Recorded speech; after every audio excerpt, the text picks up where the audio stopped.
Assalamualaikum warahmatullahi wabarakatuh. Allahumma sholli ala Sayyidina Muhammad wa ala ali Sayyidina Muhammad. Pemirsa yang dirahmati Allah, marilah kita simak ceramah dari Kiai Haji Abdullah Gimnastiar dengan tema Pertolongan dari Allah datang dari takwa. Sebelumnya marilah kita perbanyak sholawat minimal 1000 kali sehari, agar hidup kita penuh barokah dan mendapatkan syafaat kelak. Jangan lupa berikan dukungan kepada channel kami dengan memberikan super thanks seikhlasnya. Marilah kita doakan semoga Agim sekeluarga dan para penonton YouTube ini diberikan kesehatan dan diberikan kebahagiaan dunia dan akhirat. Amin ya robbal alamin. Sambil di jalan tobat, karena siapa tahu di jalan kita dijemput. Oh, masih ingat?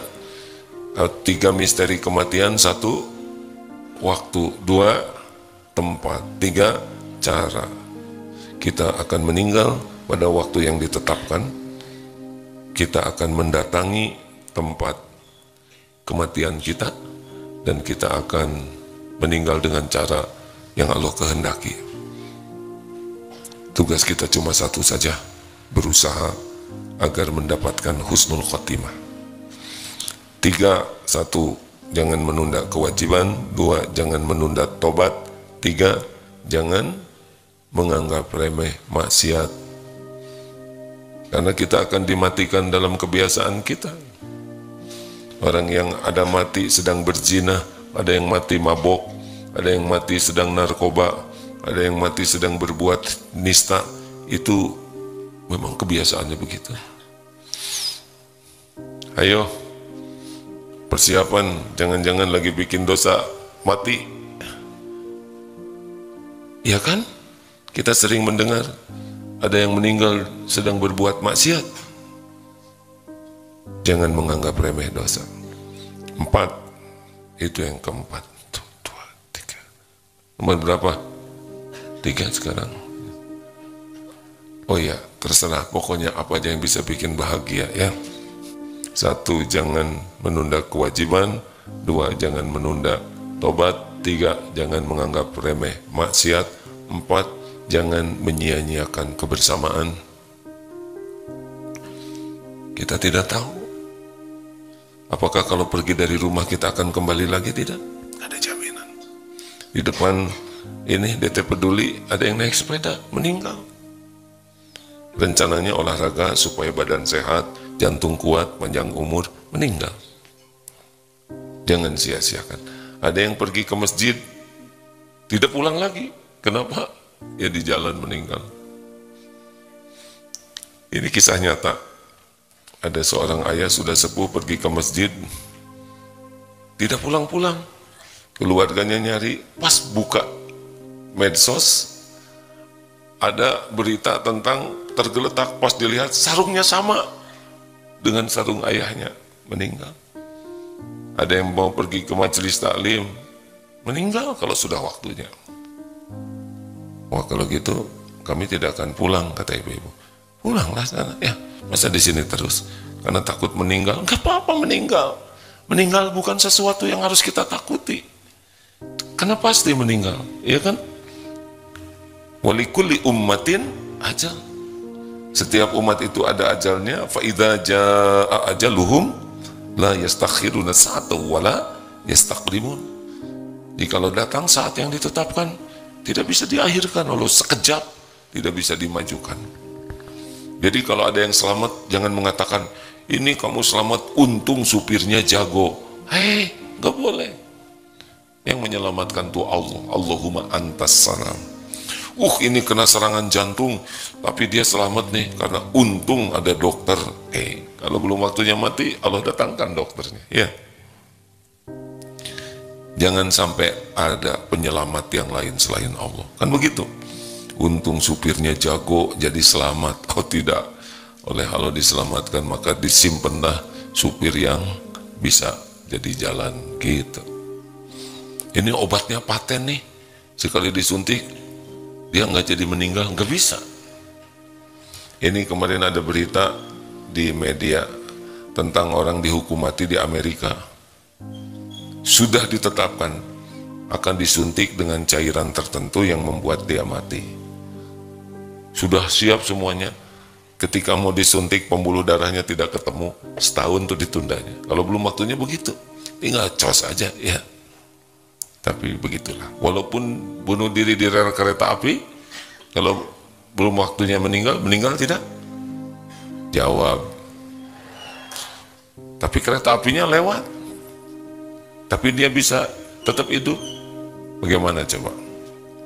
Karena salah relnya ya. Jadi dia berbaring di sini, kereta di sebelahnya. Kenapa dia nggak berbaring di yang ada keretanya? Karena diilhamkannya untuk di tempat yang tidak lewat. Karena siapa yang nyabut nyawanya? Kasihan ada terpotong 3, nggak ada yang nyabut ya. Kan meninggal tuh harus karena dicabut nyawanya oleh malaikat maut atas perintah Allah. Jadi kita tidak bisa mati kalau tidak dicabut nyawa kita. Dan malaikat juga tidak bisa nyabut kecuali atas perintah Allah pada waktu tempat yang ditetapkan Allah. Meninggal di kilometer 95, pasti ke sana nanti, pasti. Meninggal di tempat tidur di rumah sakit titik-titik kelas A, nanti naik ke tempat tidur itu. Begitu. Wah, kalau gitu saya tidak mau di tempat tidur, takut meninggal di sana. Ya terserah ya enggak. Saya mau di kolong aja, justru dicabutnya di kolong yang kita akan ke tempat itu. Nggak usah takut mati ya. Takut itu su'ul khotimah. Tiap hari kita siap-siap. 2, 3, 4. Jangan sia-siakan. Yang punya orang tua jangan sia-siakan. Orang tua gerbang surga. Ada seorang ulama sedang ceramah begini. Dipanggil oleh ibunya. Tuh ibu manggil, berhenti seketika ceramahnya. Maaf, saya dipanggil ibu saya. Ini sedang persis begini, tablik akbar. Ibunya nelpon, nak, ya bu, itu ayam belum dikasih makan. Ngasih makan ayam dulu. Selesai memberi makan ayam, selesai bu, ya baru ceramah lagi. Kalau ibunya sudah meninggal tidak akan kasih makan, tidak akan memanggil, benar? Jangan sia-siakan. Ibu yang dari Anissa, Anafiah, Klaten, masih ada suami? Yang masih yang udah enggak ya. Jangan disia-siakan suami yang ada. Tapi suami saya kayak gitu Udah kan ibu yang milih dulu dah, terima aja. Tapi saya tuh maunya suami saya tuh hafiz Quran, soleh, banyak uangnya, baik. Tapi kan yang seperti itu nggak mau sama ibu, ya diterima yang astagfirullahaladzim. Maaf ya, maaf, astagfirullah. Hati kecil saya mengatakan jangan ngomong gitu, jangan ngomong gitu. Tapi nggak kuat, pengen ngomong, astagfirullah. Apapun keadaan suami itu ladang amal, anak ladang amal, benar? Bagaimanapun keadaan anak, ladang amal bagi orang tuanya. Jangan sia-siakan. Nanti anaknya udah diambil oleh Allah, nggak sempat lagi beramal. Pokoknya jangan sia-siakan. Satu lagi apa? Mau tahu supaya bisa husnul khotimah, bu? Kalau mau, kalau enggak. Mau supaya husnul khotimah. Apa arti husnul khotimah? Akhir yang baik. Supaya akhirnya baik, kata kuncinya sederhana sekali. Setiap saat berusaha jadi orang baik dah. Mikirnya baik, bicara baik, lihat yang baik, berprasangka baik, berbuat baik. Sudah itu saja. Mau seperti apa aja dunia keadaannya, kita konsisten aja jadi orang baik. Berusaha. Kalau mau bicara, pilih kata-kata terbaik yang punya. Sini loh. Kenapa harus begini? Bisa ke sini, bisa bantu saya tolong, punten. Bicara yang baik. Menyuruh yang baik. Menjawab yang baik. Baik. Tapi orang itu ngomong gak baik ke kita, itu bukan urusan kita. Urusan kita adalah kata-kata kita, benar? Ini tetangga saya menghina saya, lah itu urusan tetangga, bukan urusan kita. Urusan kita mulut siapa? Halo, Urusan kita mulut siapa? Mulut sendiri. Saya sudah senyum, tapi tetangga saya nggak mau senyum. Lah, bibir kita kan nempel pada wajah sendiri, bukan nempel pada wajah tetangga. Fokus. Terus saja begitu. Di mana kita ada, sebisa mungkin jadi orang baik. Perkara dunia, harta, gelar, pangkat, jabatan, tetek bengek duniawi ini, semuanya milik Allah. Nggak akan kemana-mana. Kalau Allah kasihkan ke kita pasti ketemu. Kalau Allah nggak ngasih nggak akan ketemu. Kalau Allah lapangkan pasti lapang. Kalau Allah sempitkan pasti sempit. Kalau Allah ngambil pasti nggak ada. Udah tenang ya. Yang penting semuanya disikapi dengan baik. Dikasih oleh Allah bersyukur, baik. Ditahan oleh Allah bersabar, baik. Diambil oleh Allah ridho, baik. Ikhtiarnya di jalan Allah, baik. Gitu aja. Dunia ini sepenuhnya ujian. Kenapa ini diulang-ulang? Karena kita sering lupa bahwa kita itu pasti mati. Nah, dunia ini jam 5:30 Mim, ada Pak Miftah ya? Pak Miftah silakan, Pak Kiai Haji Miftah Farid di radio MQFM. Beliau akan menyampaikan nasihatnya. Ada? Alhamdulillah. Semoga Pak Miftah Farid diberi usia panjang penuh kebaikan, imannya kuat, ibadahnya istiqomah, sehat lahir batin, keluarganya sakinah, anak-anaknya soleh soleha, dan dimuliakan oleh Allah, dijauhkan dari bala fitnah dunia maupun akhirat kelak. Amin ya rabbal alamin. Pak Miftah Farid adalah guru kami dan beliau alhamdulillah sekarang mengisi di MQFM 102,5. Lanjut. Jadi ingat mati. Dua, apa yang harus diingat dalam hidup ini selalu? Yaitu dunia ini adalah ujian. Wanablukum, bukan walanablu. Wanablukum bisyarri wal khairi fitnah. Dan kami mengujimu dengan keburukan dan kebaikan sebagai fitnah, cobaan yang sesungguh-sungguhnya. Dipuji, dicaci ujian, jawab. Dicaci ujian, dipuji, tidak punya uang ujian, banyak uang ujian, naik kelas ujian, tidak naik kelas, sehat, sakit, semuanya ujian. Jadi hidup ini setiap saat diujinya. Bedanya, persamaannya ujian hidup dengan ujian sekolah apa? Sama-sama untuk ngangkat derajat. Persamaan lainnya adalah diukur, sudah diukur. Ujian sekolah diukur, ujian hidup juga sudah diukur oleh Allah. Yang membedakan apa ujian hidup dengan ujian sekolah? Kalau ujian sekolah harus dikerjakan sendiri. Kalau ujian hidup diserahkan kepada Allah. Masih ingat di kelas kalau ada ulangan, kemudian murid berkata begini, "Duhai guruku, engkau ilmunya luas, hatimu baik, engkau senantiasa menolong murid-muridmu, engkau membuat soal ini pasti untuk kebaikan, setiap soal pasti engkau tahu jawabannya guruku, dengan ini saya serahkan semua persoalan ulangan ini kepadamu, jangan serahkan kepada saya satupun juga, serahkan," gitu. Kira-kira nasib murid ini bagaimana? Kamu makan apa nak? Jadi error begini. Kalau ujian sekolah harus kita ngerjakan, kalau ujian hidup harus dikembalikan ke Allah. Karena Allah memberikan ujian itu supaya kita ingat kepadanya, supaya kita jadi dekat dengan Allah. Jadi maaf ya, kalau mobil rusak kita kan ke bengkel, karena kita anggap yang bisa menyelesaikannya bengkel. Tapi kalau ujian hidup harus datang ke yang maha tahu segalanya, maha menguasai segalanya, maha menentukan segalanya, yang maha baik, yang maha mengetahui keadaan kita, yang janji akan menolong, pertolongannya pasti akan sukses, tidak ada yang gagal. Dan itu kuncinya adalah ketakwaan. Jadi Kembalikan. Apapun juga.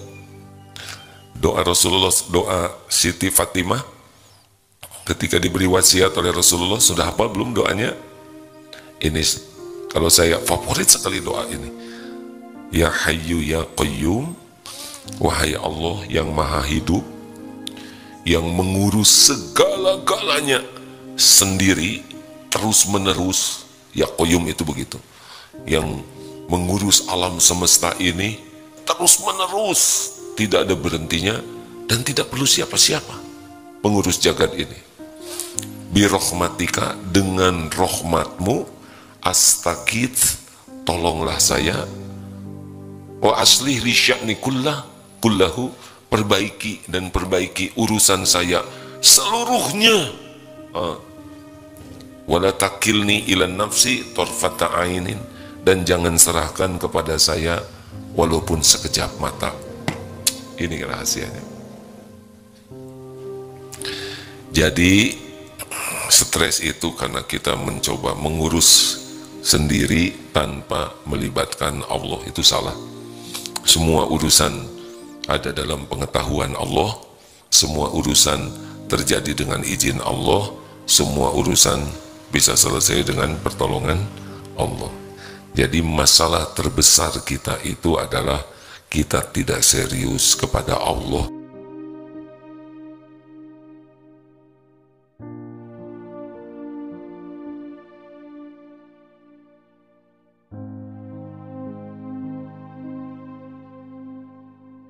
Galau karena kebanyakan mikir, kurang zikir. Jadi harusnya bagaimana, Bu? Banyak zikir, kurang mikir, gitu Bu. Jangan ngarang ya. Ibu mau punya suami yang kurang mikir? Jawab. Mau punya anak-anak yang kurang mikir? Kami juga suami tidak mau punya istri yang kurang mikir. Harusnya bukan kurang mikir, tiap mikir jadi zikir. Karena kita tidak bisa berhenti pikiran ini. Dia mikir terus. Tapi kepada siapa larinya? Kalau kita mikir kepada selain Allah dan terus saja dipikirkan, tidak nyambung ke Allah, itulah stres. Tak boleh kelamaan, lupa ke Allahnya. Kenapa doa keluar dari kamar mandi apa? Halo? Punya kamar mandi enggak? Suka keluar atau di sana? Doa keluar kamar mandi apa? Gufronak atau gufronaka, gufronak. Kenapa minta ampun? Ulama mengatakan, kenapa doa keluar dari kamar mandi minta ampun? Karena selama di kamar mandi tidak bisa menyebut nama Allah. Berapa menit di kamar mandi, mulut ini tidak nyebut nama Allah, kita minta ampun. Sampai sehebat itu ya. Memang hati nggak akan bisa lupa ke Allah, tapi di kamar mandi sering lupa. Makanya jangan kelamaan di kamar mandi. Doa masuk kamar mandi bagaimana? Allahumma inni a'udzubika minal khubuthi wal khaba'its. Berlindungnya dari apa? Jin perempuan, jin laki-laki.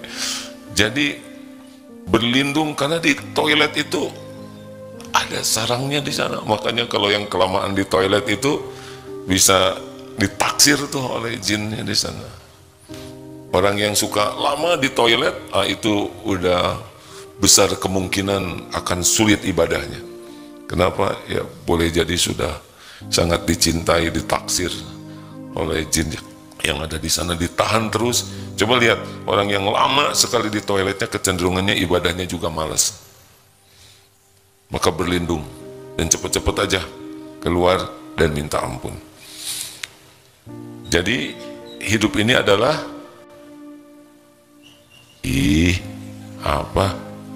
ujian. Ujian yang terberat yang apa? Mana yang berat, sehat atau sakit?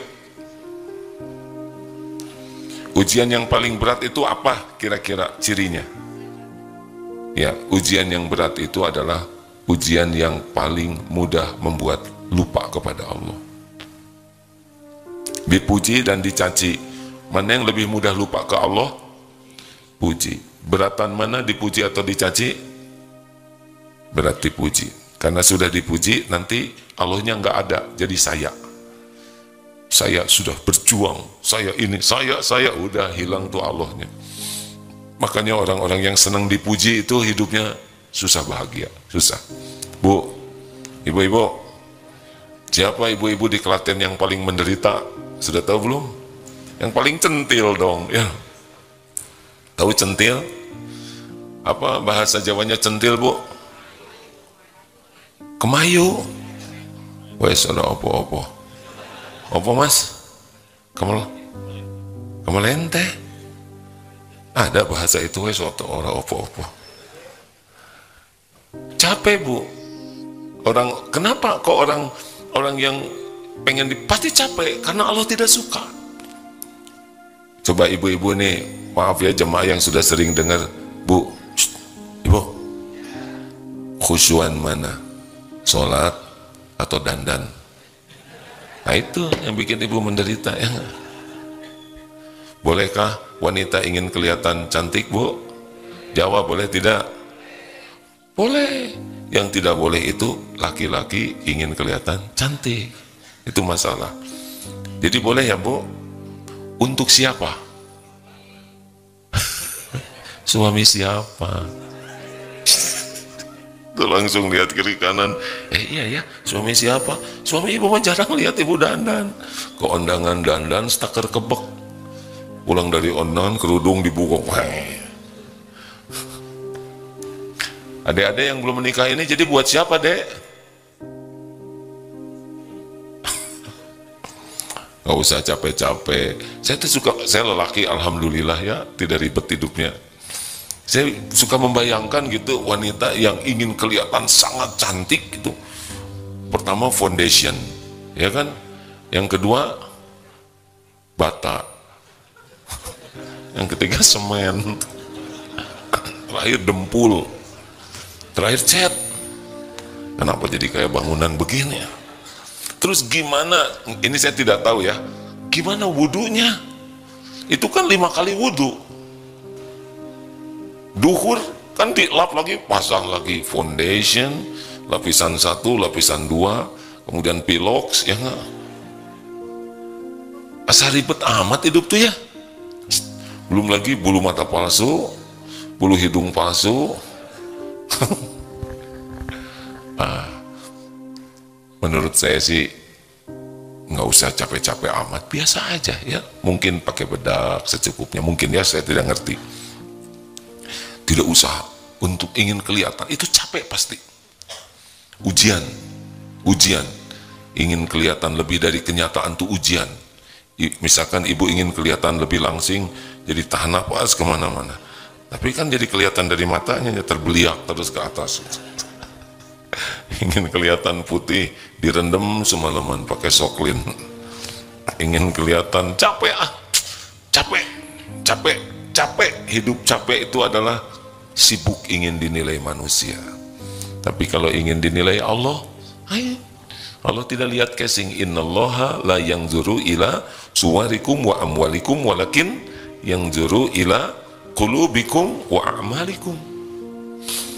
Boleh berpakaian silakan yang wajar, proporsional, niatnya menghormati, memuliakan orang lain, niatnya menutup aurat yang wajar, tapi jangan sibuk pengen dipuji orang.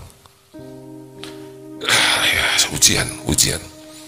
Sebetulnya yang lebih berat itu adalah yang diberikan kelebihan oleh Allah. Yang hidungnya mancung biasanya gini terus.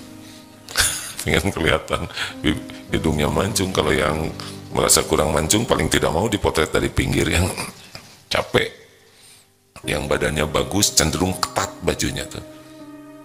Pengen memperlihatkan. Begitulah. Susah lah kalau hidup pengen dipuji orang. Dan seperti meminum air laut, makin diminum makin haus. Selamat berbahagia bagi yang tidak diperbudak pujian orang. 3, wa ilaina turja'un, dan kepada kamilah kembalimu. Jadi yang dipikirkan, satu, hidup ini nunggu mati, manfaatkan waktu sebaik-baiknya. Semua yang terjadi ini adalah ujian, yang penting kita harus lulus. Diberi nikmat kita syukur, lulus. Diberi cobaan kita sabar, berbuat sesuatu ikhlas, lulus. Kalau tergelincir segera tobat. Ada cuma 4 kejadian ini ya Bu ya. Diberi nikmat, yang lulus siapa? Yang syukur. Nikmat belum karunia. Karunia terbesar itu syukur. Pasti diberi cobaan, yang lulus sabar. Kita berbuat baik, yang lulus yang ikhlas. Kita tergelincir, yang lulus yang salah, bukan tobat, segera tobat.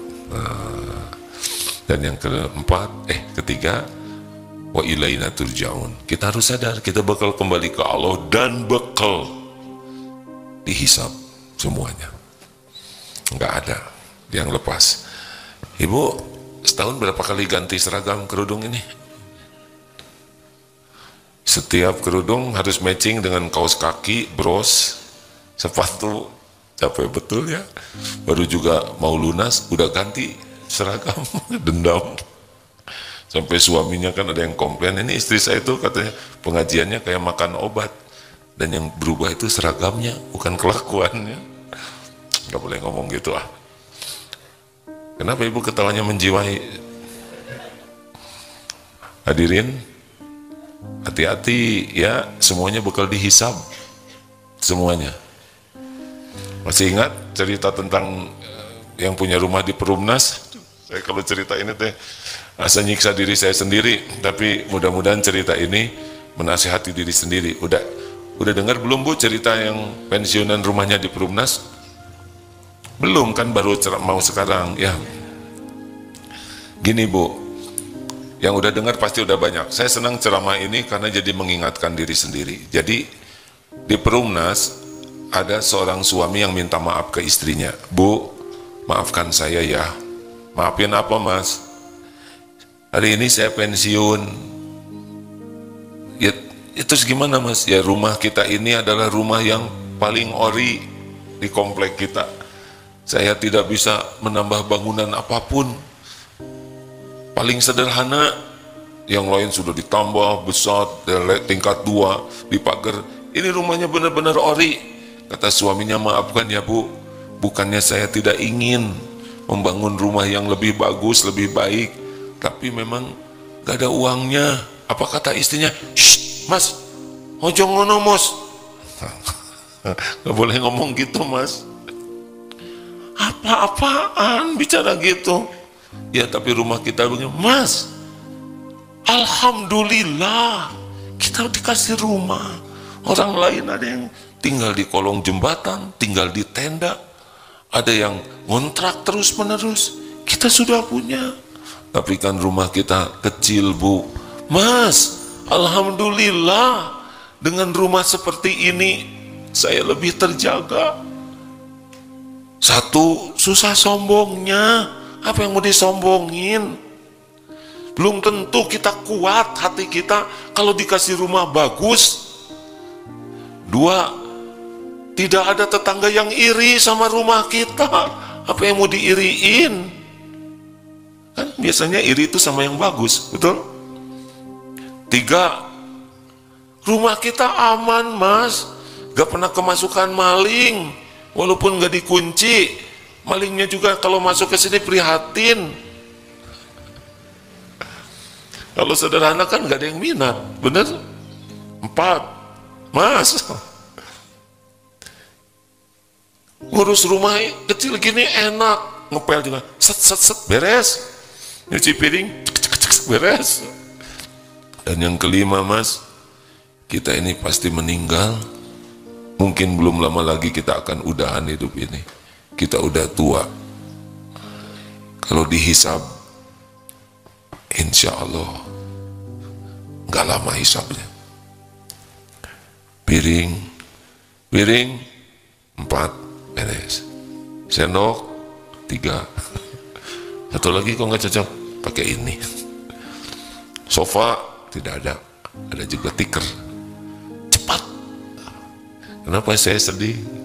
Karena saya ngebayangin nanti saya dihisabin. Aduh ya Allah, sepeda ada berapa tuh, sepatu, semuanya dihisab. ibu, bros, jarum pentul, semua dihisab, semuanya. Wa ilaina turja'un. Semuanya dihitung, dihisab, dipertanggungjawabkan. Kalau orang ingat ini terus, hidupnya lebih efektif, efisien, minimalis. Aduh, coba ingat-ingat yang bakal dihisab. Wes ngono bae yo, kula ngaturaken matur suwun sanget. Sameniko kulo mau udohon, maksudnya sudahan. Ada pertanyaan? Bapak bagian nanti ya. Kita persilakan tamu dulu ya Pak. Monggo, Mos. Tamu mana? Cepetan mau nanya enggak? Udah ya, enggak usah nanya lah jawaban dari tadi. Silakan. Bismillahirrahmanirrahim. Assalamualaikum warahmatullahi wabarakatuh. Waalaikumsalam warahmatullahi wabarakatuh. Tadi Ustadz mengatakan bahwa apa-apapun nanti akan dihisab. Jadi kita kan sepertinya takut ya kalau kita punya apa-apa. Tapi kalau kita punya dan itu maksudnya bermanfaat, begitu kan sebenarnya tidak apa-apanya Ustadz gitu. Ini tenanya termaksa. Ya iya Bu, dunia ini memang oleh Allah disediakan. Nabi Sulaiman juga kaya raya. Puasa sahabat Nabi dari 4 Khulafaur Rasyidin itu 3 tuh banyak uangnya. Abu Bakar As-Siddiq banyak, Umar bin Khattab banyak, apalagi Utsman bin Affan radhiyallahu anhu, ya semuanya itu kaya. Yang agak sedang itu Ali bin Abi Thalib. Dari 10 yang dijamin surga, itu 8 diantaranya itu yang kaya raya. Yang penting niatnya benar, menjemput kekayaannya, dan ketika diberi oleh Allah, dipakainya juga benar. Ibu sok aja kalau mau punya sesuatu. Pilih Bu, mending mobil jelek atau mobil bagus? Ya udah nggak apa-apa. Yang jangan itu ria. Ini mobil saya, nggak boleh. Ini mobil titipan Allah. Pakai selama di jalan murotal, pakai untuk ke pengajian. Nanti dihisab, dihitung semuanya. Insya Allah nggak apa-apa. Punya pesawat boleh tidak? Pesawat televisi, pesawat telepon. Kuda Rasulullah juga bagus-bagus. Karena kalau kudanya letoy misalkan ya, sakit pinggang, dia nggak bisa lari kudanya. Tapi niatnya bukan ria, untuk mendekat ke Allah. Gitu? Punya cincin boleh Bu? Tergantung. Kalau di tiap jari dan cincinnya sebesar-besar batako nanti berat ya. Kalau punya cincin bagus, mahal, niat ria, repot. Jadi begini terus ya kan. Coba saya mau nanya Bu, Ibu mau masuk ke pasar, tidak tahu nih banyak orang juga yang belum tentu baik. Mana yang lebih menenangkan Ibu? Pakai gelang yang ada berliannya atau pakai karet gelang? Jawab Bu. Pakai karet. Jawab Ibu. Pakai karet gelang. Ya udah. Tapi nggak indah ya Ustadz kalau. Ya karet gelangnya pakai permata. Oh. Gini ya Bu ya, memang manusia itu lucu ya. Kita tuh bener-bener nyari dunia, diperbudak sampai mikirin browsing ini, nyicil itu, tapi udah jadi itu dapat dunia, kita yang jagain dia. Iya Pak. Tapi kalau kita biasa-biasa aja, nggak terlalu ngikat di hati itu.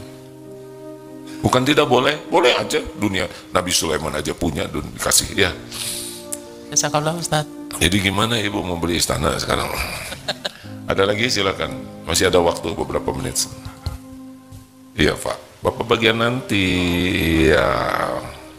Kita kan udah kenal ya. Ya silakan. Ini dari Klaten kan pertama kali ke sini dan belum tentu ke sini lagi. Ya iyalah dua kali. Silakan. Kalau nggak usah memaksakan Bu. Tuh lihat mikrofon dipindah sana sini, enggak, simpen aja. Baik, pengumuman kepada warga Bandung, insya Allah seperti biasa hari ini AA kajian di Masjid TSM Trans Studio Small ya, jam AA bagian jam 10. Silakan bagi yang akan hadir. Terima kasih Bapak Ibu yang baik. Jangan menilai orang lain. Oh itu mobilnya bagus, oh ini rumahnya besar, Oh itu nggak usah menilai. Kalau orang lain dapat karunia, apa yang kita lakukan? Doakan, doakan supaya berkah. Jadi apaan punya itu? Coba kalau orang punya mobil 1 miliar, mewah tidak? Kata kita yang nggak punya duit. Lah beliau sedekahnya 10 miliar, 1 miliar cuman 1/10 dari sedekahnya. Jadi nggak usah menilai orang lain. Kalau ke saudara kita, wah ini rumahnya besar, ini bagus, oh ini bagus. Apa yang kita lakukan? Doakan supaya berkah. Berkah itu apa? Membawa kebaikan yang banyak dan langgeng. Dah itu paling baik. Tidak usah mengomentari rezeki orang. Berat loh hisabnya, kamu pengen ya nggak? Udah nggak usah rewel. Bagaimana kalau kita ingin seperti itu? Minta ke Allah. Jadi caranya dua kalau lihat harta orang ya. Misalkan ini ibu-ibu yang suka kepikiran tentang orang punya ibu-ibu lain apa? Tas ya? Kalau ibu lihat teman ibu punya tas baru, misalkan mereknya, saya nggak boleh nyebut merek ya, Bonyok misalkan ya. Atau tas ini yang paling mewah tuh apa namanya, Perkedel atau apa ya. Teman ibu punya tas bagus, nggak boleh ngomentari, tasnya mahal, hisabnya berat loh. Kita tidak tahu, siapa tahu amalnya lebih banyak, atau itu pemberian, betul tidak? Nggak usah ada komentar. Lihat ibu-ibu punya tas bagus, doakan supaya membawa kebaikan bagi beliau. Dah, ibu pengen, ibu tinggal minta ke Allah. Itu kuncinya kalau tentang rezeki orang lain. Ini Presiden Indonesia yang sebentar lagi siapa? Pak Prabowo dan jangan nyebut Dek Gibran lah, ya mentang-mentang tua, ya nggak. Udah selesai, kita nggak usah banyak komentar, nggak usah ngobrolin yang lain-lain, tinggal doakan. Semoga bisa mengemban amanah ini sebaik-baiknya. Jadi pemimpin yang adil, amanah. Udah gitu. Walaupun dulunya nggak milih, misal nggak usah jadi benci. Tapi kalau memang Bapak pengen, Bapak minta aja ke Allah. Ya Allah, saya pengen jadi presiden. Sok aja. Kalau nggak malu mah, ya. Udah segitu aja ngomongnya. Wes ngono bae yo. Kulo ngaturaken matur suwun sangat itu lagi. Terima kasih ibu-ibu. Ini yang kedua kalinya dari Klaten. Nggak bosen, Bu? Alhamdulillah.